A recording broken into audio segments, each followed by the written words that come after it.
Welcome in, everybody, to another deep dive. Glad to be here. So today we're going to be looking at this This is pretty intense report from the Department of Justice about the 1921 Tulsa Race Massacre. it's a it's a tough one, but important. Absolutely. And before May 31st of that year, the Greenwood District was really thriving. Oh yeah. They called it Black Wall Street. You know, reason. that's how successful it was. Yeah. But then over just 2 days, It was just gone. And this report is really the first full accounting by the DOJ of the massacre. It is really remarkable that it's taken over a century to get to this point. Yeah, it makes you wonder why it took so long Yeah. to really kind of understand how this could happen. Right. I think we need to sort of rewind back to the America of 1921 Okay. and get a sense of, what was the racial climate like, particularly in Oklahoma. Well, across the nation, and especially in the South, racial violence was incredibly widespread. Right. Lynchings were just a terrifying reality, and Oklahoma wasn't immune to this. In fact, just a year before the Tulsa Massacre, Wow. a white mob lynched a white man named Roy Bilton. Oh, wow. What's really disturbing is that the Tulsa police chief Yeah.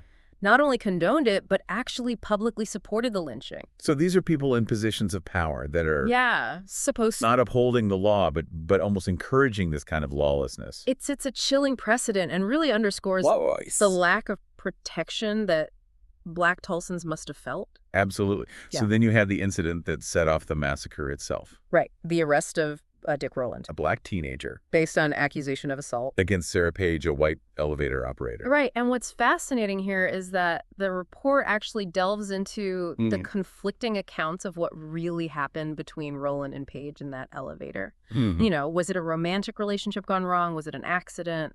Or something more sinister? The truth may be lost to history, but the fact that we don't know for certain adds another layer to this whole tragedy. It makes you wonder how something so uncertain could escalate to such horrific violence. Well, it just highlights the danger of misinformation, Right. especially in a climate already rife with racial tension. And the media played a huge role in the Tulsa Tribune in particular. Had incredibly inflammatory reporting. I mean, headlines like "Nab Negro for attacking girl in elevator." Wow. It's practically fanning the flames of racial animosity.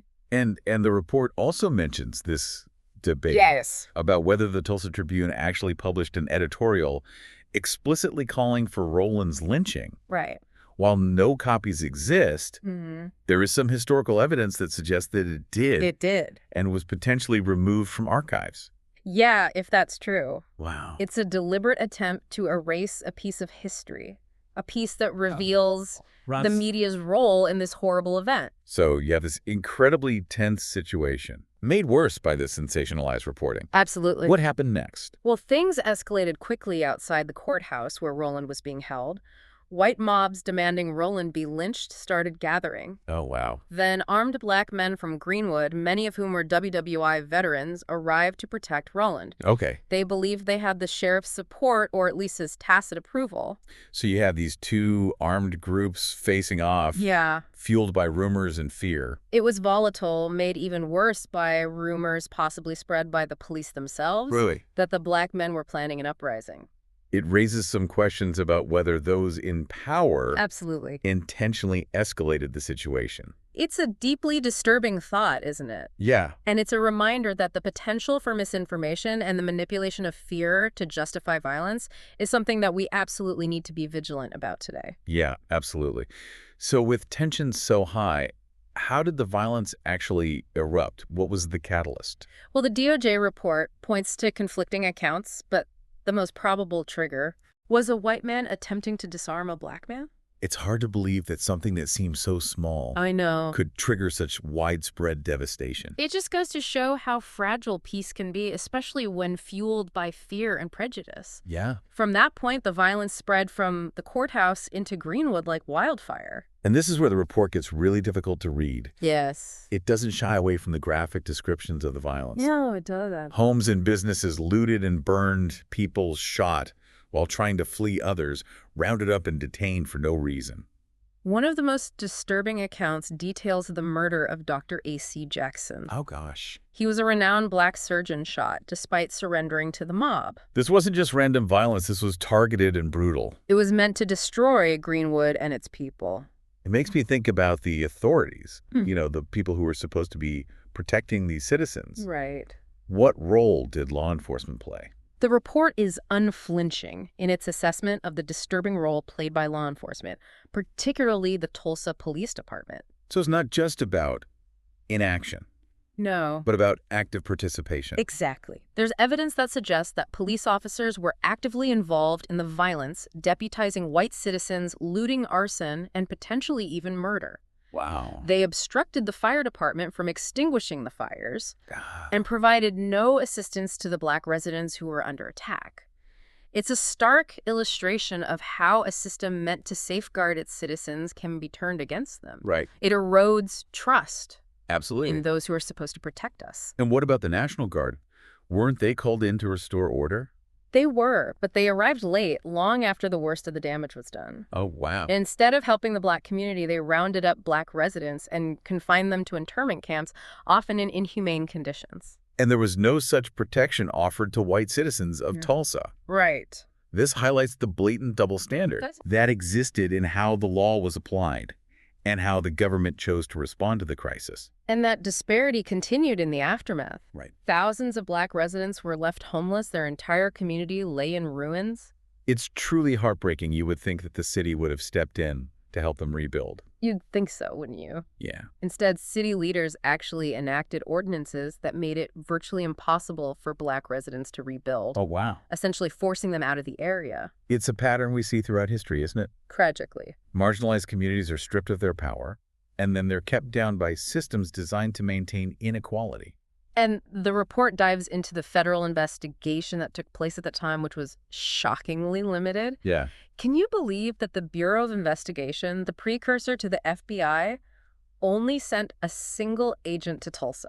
A single agent to investigate a massacre of this magnitude. It certainly raises questions. Yeah. It's a pretty clear indication of how little priority this case was given at the federal level. And that agent's report, while acknowledging the horror of what had happened, ultimately chose to focus on an alleged Negro uprising, downplaying the role of the white mobs and the police. It sounds like there was an effort, even at the federal level, to shift blame away from those who are truly responsible. It certainly makes you think, doesn't it? Yeah. And it stresses how crucial it is to have independent investigations, Right. accountability that goes beyond the potentially biased lens of local authorities. Absolutely. So this DOJ report analyzes the Tulsa Race Massacre through the lens of modern civil rights laws. Right. What would that look like today? Well, if this happened in 2025, we could potentially be looking at hate crime charges against law enforcement for violating the constitutional rights of black citizens, things like unlawful seizure denial of equal protection and deliberate indifference to danger. Wow. It's a long list. So there could be real legal consequences for the perpetrators, unlike back then. But I have to ask, is there any chance of actual justice being served now, over a century later? That's where the report takes a sobering turn. It concludes that despite the overwhelming evidence of wrongdoing, prosecution today is impossible. How can that be? The passage of time, the deaths of the people who committed these crimes, legal obstacles like statutes of limitations. Right. Sadly, in this case, justice delayed truly is justice denied. It's hard to grapple with that, especially knowing how much pain and suffering this event caused, pain that still reverberates in the Tulsa community today. Mm-hmm. So why are we discussing this? Why is it important to re-examine an event that happened over a century ago? The Tulsa Race Massacre isn't just a tragic event of the past. It reflects deeply rooted issues that we continue to struggle with: racial injustice, systemic bias, and the potential for institutions of power like the government to be used against marginalized communities. So this isn't just history. It's a cautionary tale for our present and our future. Precisely. It's a stark reminder that we need to be vigilant, Yeah. to recognize these patterns, and to actively work to dismantle the systems that perpetuate injustice. Right. We cannot be complacent. This report is a call to action, then a challenge to do better. Absolutely. It's an indictment of past failures and a challenge for us to create a future where something like the Tulsa Race Massacre could never happen again. What can we do? What concrete steps can we take to prevent such a tragedy from ever happening again? Well, the report doesn't just highlight problems, it also offers insights into possible solutions. Go. One crucial takeaway is the critical need for transparency and accountability, especially within government institutions and law enforcement. As we've seen, the Tulsa Police Department didn't uphold the law. They actively participated in the violence. Exactly.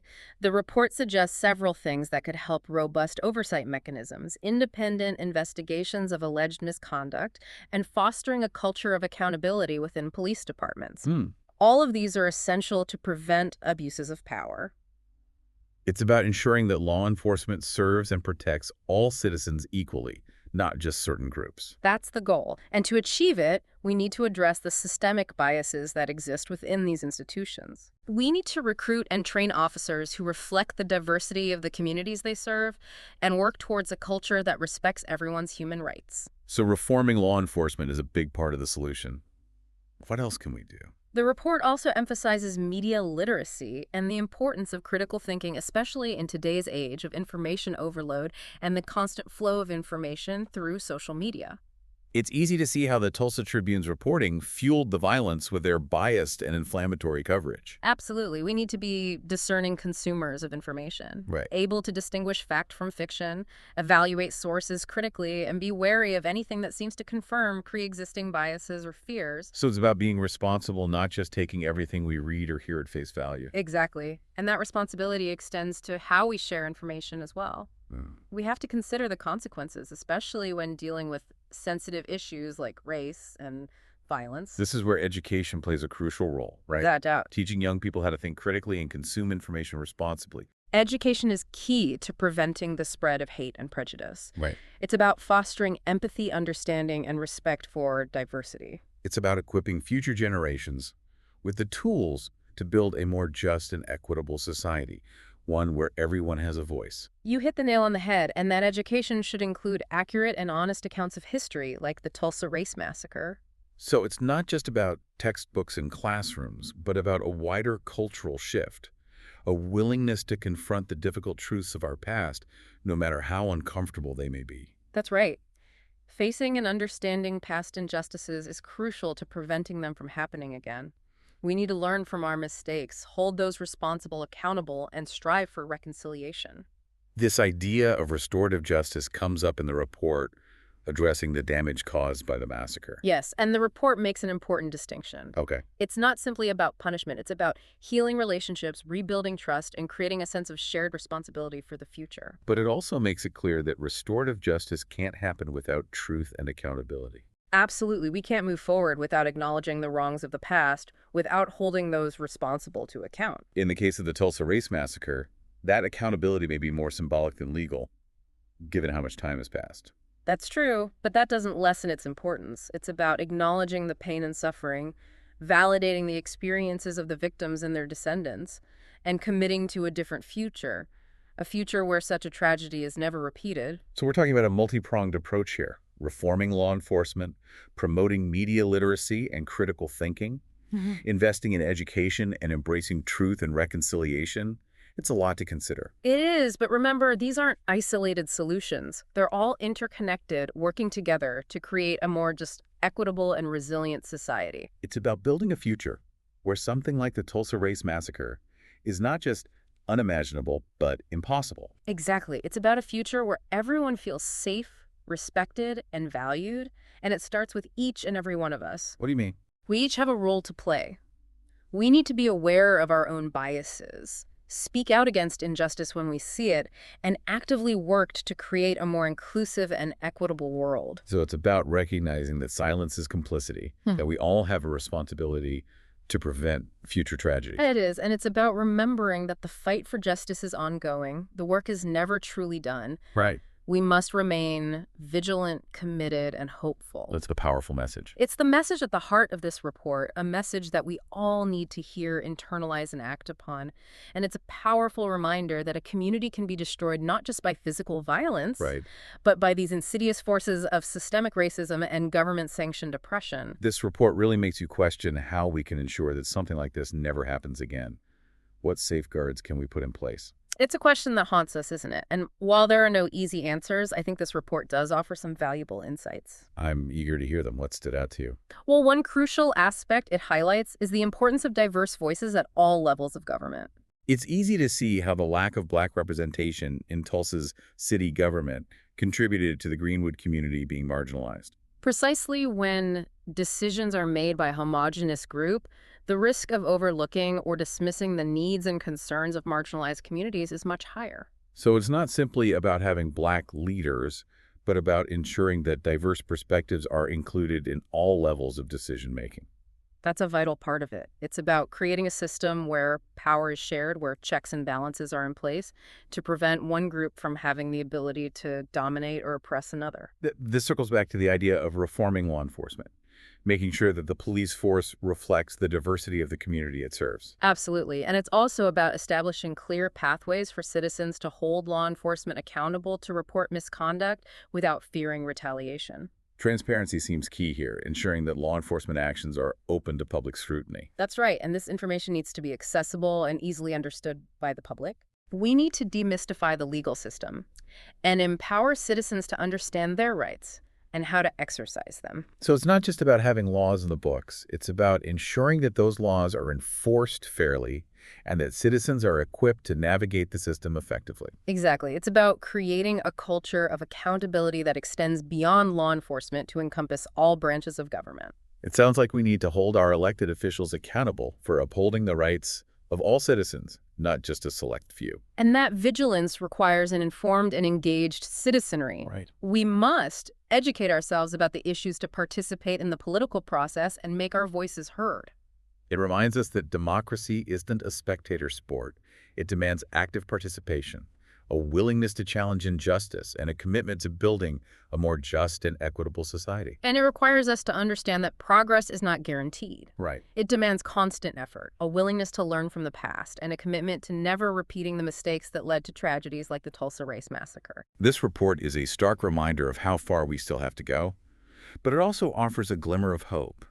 It demonstrates that we can learn from the past, hold those in power accountable, and work together to create a better future. It's a call to action for all of us. A challenge to confront injustice, fight for equality, and never stop striving for a world where something like the Tulsa Race Massacre could never happen again. Well, thank you for taking this deep dive with us today. If you're interested in learning more about the Tulsa Race Massacre, we've included resources in the show notes. Understanding the past is a vital step towards building a more just and equitable future for everyone.